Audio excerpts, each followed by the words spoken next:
গাজায় যুদ্ধবিরতির চুক্তি হয় 15 জানুয়ারি 2025।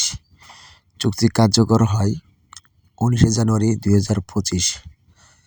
চুক্তির স্থান দোহা, কাতার। মধ্যস্থতাকারী দেশ কাতার, যুক্তরাষ্ট্র, মিশর। দুই পক্ষ হামাস ও ইসরায়েল। চুক্তির ঘোষণাকারী কাতারের প্রধানমন্ত্রী শেখ মোহাম্মদ বিন আবদুল্লাহ রহমান আল থানি। চুক্তি কার্যকর হবে 3 ধাপে। যুদ্ধের সময় দীর্ঘ 15 মাস।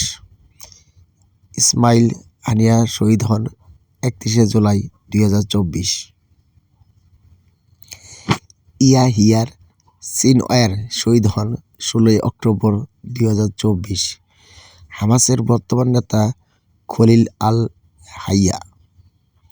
যুদ্ধের সময় আলোচিত স্থান রাফা সীমান্ত। রাফা সীমান্ত অবস্থিত মিশর ও গাজার মাঝে। গাজা রাফার অপর পাশে। সিনাই উপত্যকা, মিশর। গাজা হলো উপত্যকা। গাজার অবস্থান ভূমধ্যসাগরের তীরে। যুদ্ধের শুরু হয় হামাস কর্তৃক ইসরায়েলের হামলার মাধ্যমে।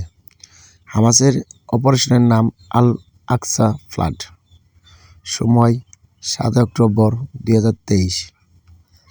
আর ইসরায়েল কর্তৃক গাজায় হামাসের উপর হামলার নাম অপারেশন আয়রন সোর্স।